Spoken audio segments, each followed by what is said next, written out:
Hurmatli tomoshabinlar, bugun men siz bilan juda muhim hayotiy ahamiyatga ega bo'lgan bir masalani muhokama qilmoqchiman. Bu masala ehtimol sizning oilangizdagi har bir keksa kishiga, ayniqsa 1990 yilgacha ta'lim olgan pensionerlarimizga bevosita tegishli. Men sizni ogohlantirmoqchiman. Agar siz yoki yaqinlaringiz 1991 yilgacha oliy yoki o'rta maxsus ta'limga ega bo'lsangiz, demak, sizni katta bir yoqimli syurpriz kutmoqda. Bu ma'lumot shunchaki qiziqarli emas, balki sizning kelajakdagi moliyaviy ahvolingizga sezilarli ta'sir ko'rsatishi mumkin bo'lgan tanqidiy ahamiyatga ega. Shuning uchun iltimos, diqqat bilan tinglang. Chunki bugun men sizga shu imkoniyatdan qanday foydalanishni tushuntirib beraman. Videoni boshlashdan oldin kanalimizga obuna bo'lishni va ushbu videoga like bosishni unutmang. Bu bizni sizga yanada ko'proq foydali ma'lumotlar berishga ruhlantiradi. Muammoning mohiyati avvallari qanday edi va hozir nima o'zgardi? Keling, avvalo tizim qanday ishlaganiga bir nazar tashlaylik. Sovet ittifoqi davrida, ya'ni 1990 yilgacha bo'lganda davrda ta'lim tizimi butunlay boshqacha prinsip asosida ishlagan. O'sha paytda olingan diplomlar, o'quv yurtini bitirganlik haqidagi guvohnomalar hozirgi kunda ham o'z kuchiga ega. Ammo ularning pensiya hisoblashdagi ahamiyati borasida ko'plab tushunmovchiliklar mavjud edi. Ko'p yillar davomida ko'pchilik pensionerlarimiz uchun, ayniqsa 1990 yilgacha olingan oliy va o'rta maxsus ta'lim davrlari ish stajiga xizmat muddati to'liq kiritilmas edi yoki kiritilgan taqdirda ham uning pensiya miqdoriga ta'siri yetarlicha hisobga olinmas edi. Bu albatta adolatdan emas edi. Chunki ta'lim ham insonning mehnat faoliyatiga tayyorlanish uchun ketadigan vaqt va sarmoyadir. O'sha davrdagi ta'lim tizimi butunlay davlat tomonidan moliyalashtiriladi. O'quvchilar stipendiya olardi va asosan o'qishni tugatgandan so'ng ularning ishga joylashishi kafolatlanardi. Demak, ta'lim shunchaki o'qish emas, balki kelajakdagi mehnat faoliyatining bir qismi edi. Hozir esa vaziyat tubdan o'zgardi. Mamlakatimizda amalga oshirilayotgan islohotlar doirasida aholining ijtimoiy himoyasini kuchaytirishga alohida e'tibor qaratilmoqda. Aynan mana shu jarayonlarda 1931 yilgacha ta'lim olgan fuqarolarimizning pensiya ta'minotidagi ba'zi bir adolatsizliklarni bartaraf etish maqsadida muhim qaror qabul qilindi. Bu qarorga ko'ra 1991 yil yanvargacha oliy o'quv yurtlarida, aspiranturada va klinik ordinatorida o'qigan davrlar mehnat stajiga qo'shilishi to'g'risida aniq va qat'iy tartib belgilandi. Bu degani, ushbu davrlar endilikda shunchaki o'qish sifatida emas, balki haqiqiy mehnat staji sifatida tan olinadi va bu sizning pensiya miqdoringizga bevosita ta'sir qiladi. Bu o'zgarish nafaqat stajga qo'shimcha yil qo'shadi, balki ba'zi hollarda pensiya hisoblashda ish haqi koeffitsientlariga ham ta'sir qilishi mumkin. Bu albatta ko'plab pensionerlarimiz uchun uzoq kutilgan va juda yoqimli bir yangilikdir. Bu o'zgarishning asosiy sababi Sovet ittifoqi davridagi huquqiy me'yorlarga moslashish va o'sha davrdagi fuqarolarning huquqlarini to'liq ta'minlashga qaratilgan harakatlardir. Avvallari bu masalada aniq qonuniy asoslar yetishmasligi sababli ko'plab pensiya fondi xodimlari bu davrlarni hisobga olishdan bosh tortishi yoki noto'g'ri hisoblash holatlari uchrab turardi. Endi esa bu masalada yagona va aniq bir yondashuv belgilandi. Bu tartib o'sha davrdagi oliy ma'lumotli kadrlarning mamlakat taraqqiyotiga qo'shgan hissalarini e'tirof etish va ularning ijtimoiy himoyasini ta'minlashga qaratilgan qonuniy mexanizmdir. Asosiy qism 1. Batafsil tushuntirish, nimani bilishingiz kerak, kim tashvishlanishi kerak, kim tashvishlanmasligi kerak. Xo'sh, bu o'zgarishlarning siz uchun aniq ma'nosi nimadan iborat? Keling, buni batafsil ko'rib chiqaylik.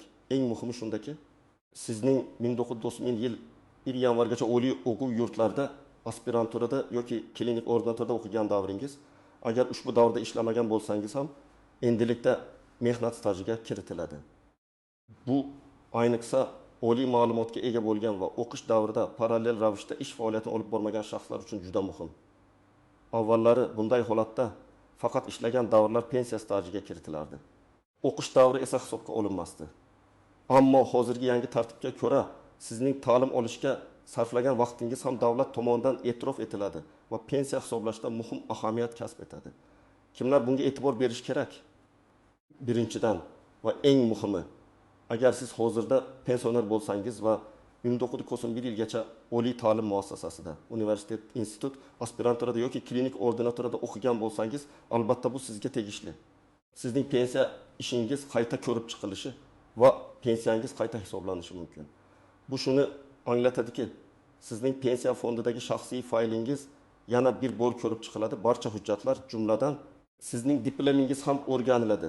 Va agar ilgari o'qish davri hisobga olinmagan bo'lsa, u stajingizga qo'shiladi. Bu esa o'z navbatida pensiya miqdorini oshirishga olib keladi. Ikkinchidan, agar siz pensiya yoshiga yaqinlashayotgan bo'lsangiz va 1990-yilgacha yuqorida sanab o'tilgan ta'limni olgan bo'lsangiz, pensiyaga chiqishda ushbu imkoniyatni hisobga olishingiz shart. Bu sizning minimal zarur stajni to'plashda yordam berishi mumkin. Masalan, agar sizga pensiyaga chiqish uchun 2 yil staj yetishmayotgan bo'lsa, lekin siz 4 yil oliy ta'lim olgan bo'lsangiz, endi bu muammo hal bo'ladi. Siz shunchaki ta'lim davringizni ko'rsatasiz va bu 2 yil sizning pensiya stajingizga qo'shilib pensiya olish huquqingizni ta'minlaydi. Bu ayniqsa turli sabablarga ko'ra, masalan, bolalarni parvarishlash, kasallik yoki boshqa vaziyatlar tufayli mehnat stajida uzilishlar bo'lgan shaxslar uchun juda katta yordamdir. Uchinchidan, o'z vaqtida pensiyaga chiqa olmagan yoki pensiya miqdoridan norozi bo'lgan shaxslar ham bu imkoniyatdan foydalanishlari kerak. Ba'zilar staj yetishmasligi sababli umuman pensiya ola olmaydilar, faqat ijtimoiy nafaqa bilan cheklanishadi. Bu yangi qoida ularga pensiya olish uchun zarur bo'lgan minimal stajni to'plashda yordam berishi mumkin. Shu bilan birga ularning moliyaviy ahvolini sezilarli darajada yaxshilashi mumkin. Kimlar tashvishlanmasligi kerak? Agar siz 1991 yildan keyin ta'lim olgan bo'lsangiz, ushbu yangilik sizga tegishli emas. Chunki bu qoida aniq belgilangan sana bilan cheklangan. Shuningdek, agar siz oliy ta'lim olgan faqat maktabda yoki o'rta maxsus kasb-hunar maktablarida, kollejlarda o'qigan bo'lsangiz, agar bu ta'lim oliy ma'lumot hisoblanmasa, ushbu qoidalar sizga bevosita ta'sir qilmaydi. Chunki bu tartib aynan oliy o'quv yurtlari, aspirantura va klinik ordentura uchun joriy qilingan. Bu juda muhim farq. Shuni hisobga olishingiz kerak. Shuni ham ta'kidlash joizki, agar siz o'qish davrida rasman ishlagan bo'lsangiz va bu davrlar allaqachon mehnat stajingizga kiritilgan bo'lsa, siz uchun katta o'zgarish bo'lmasligi mumkin.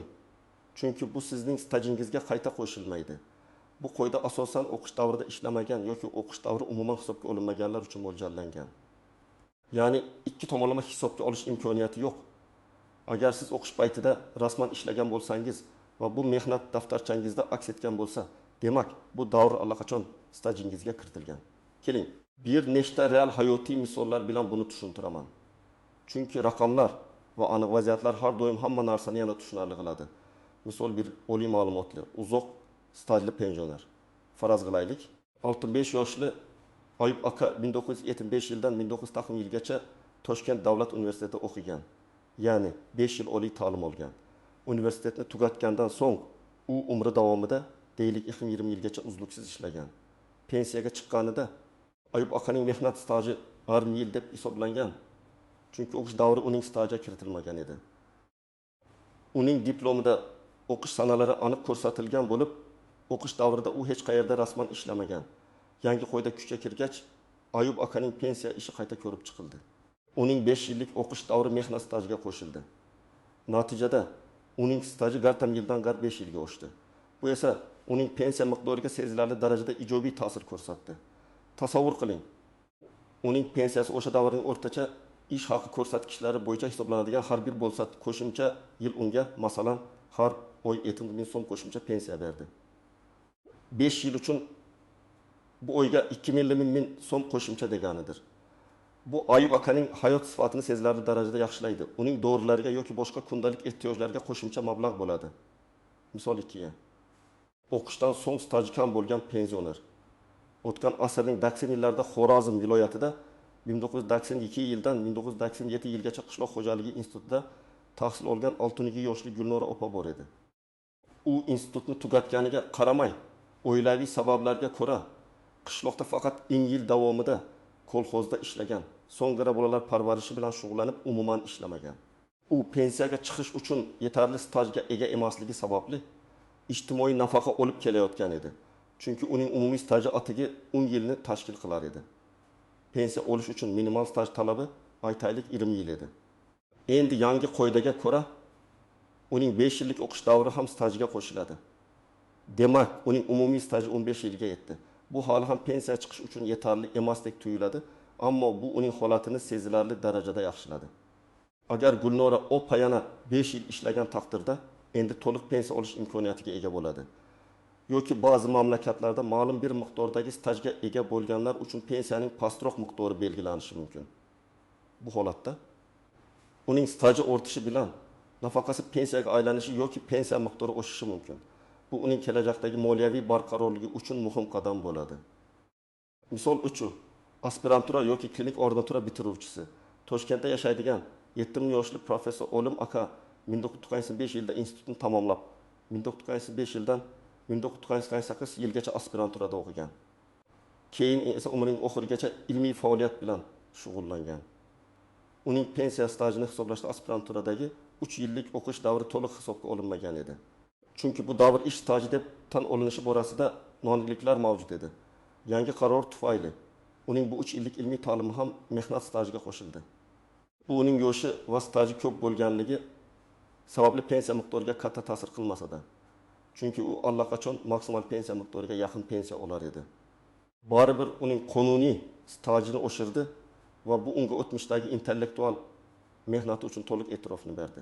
Agar professor Olim aka pensiya olish yoshiga endi yetganda va uning staji chekka qolganda edi. Bu 3 yil uning pensiyaga chiqishiga hal qiluvchi ta'sir ko'rsatgan bo'lar edi. Bu misollar sizga vaziyatning qanchalik o'zgaruvchan va har bir shaxs uchun individualligini ko'rsatadi.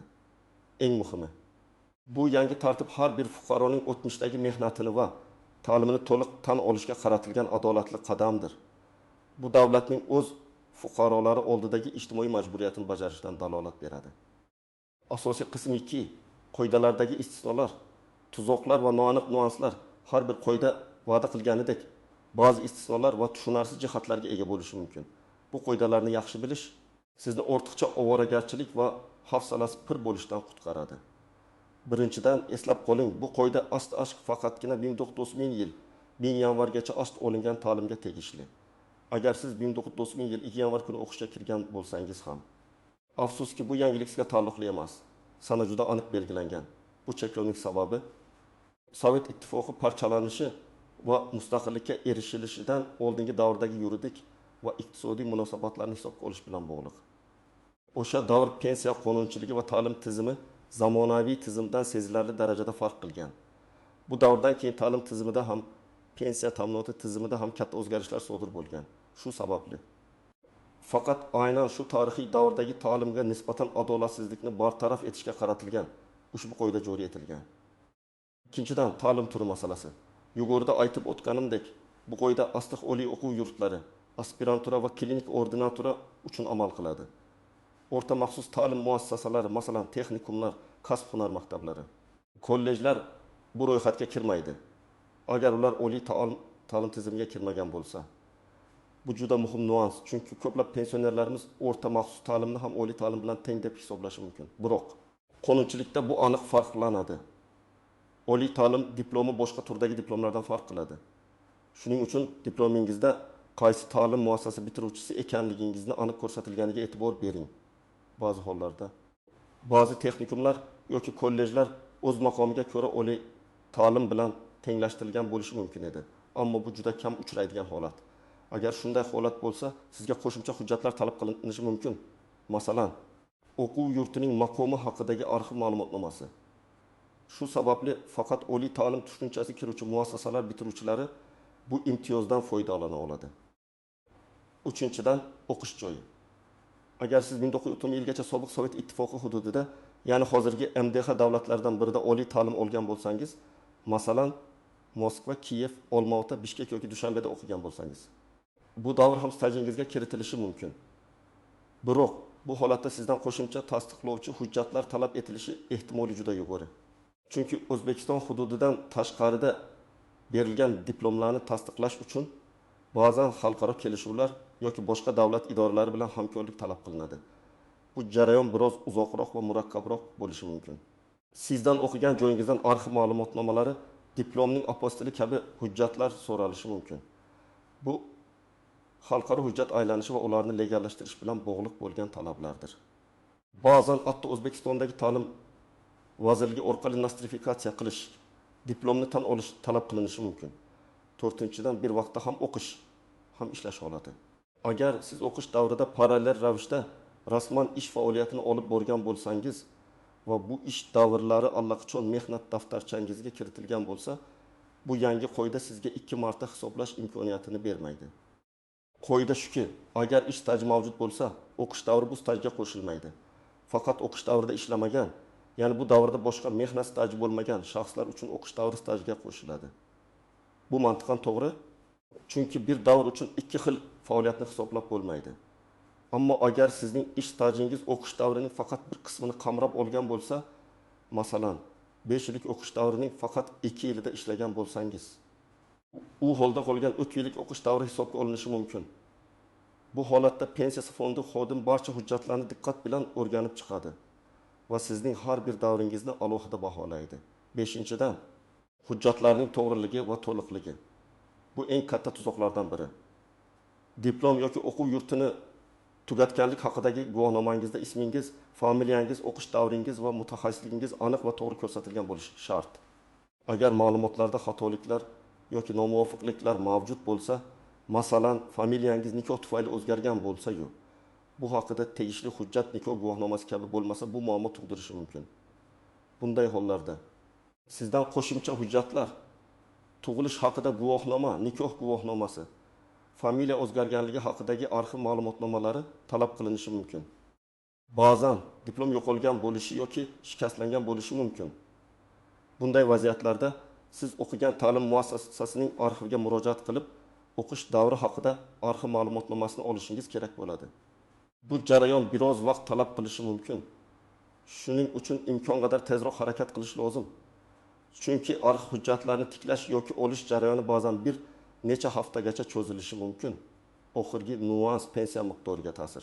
Stajga qo'shilgan yillar sizning pensiyangizni avtomatik ravishda osmonchalik oshirib yubormaydi. Pensiya miqdori bir qancha omillar, jumladan staj, ish haqi va uning koeffitsentlariga bog'liq.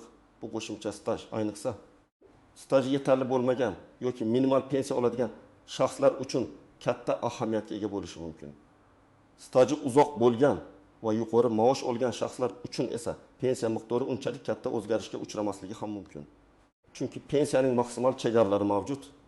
Ya'ni qonunchilikda pensiya miqdorining eng yuqori chegarasi belgilangan bo'lishi mumkin. Agar siz allaqachon bu chegaraga yaqin pensiya olsangiz, stajingiz oshgani bilan pensiyangiz sezilarli darajada o'zgarmasligi mumkin. Ammo har qanday holatda ham bu sizning haqqingiz va undan foydalanish zarur. Bu sizning ijtimoiy kafolat va qonuniy huquqingizdir. Shuni unutmangki, har bir holat individualdir. Shuning uchun pensiya fondiga murojaat qilishdan oldin barcha mavjud hujjatlaringizni to'plab, ularni yaxshilab o'rganib chiqishingizni tavsiya qilaman. Agar o'zingiz hal qila olmasangiz, malakali yuridik maslahatchilardan yoki pensiya fondining ishonch telefonlaridan maslahat olishingiz mumkin. Amaliy maslahatlar, tomoshabin nima qilish kerakligi bo'yicha aniq qadamlar. Endi eng muhim qismga o'tamiz.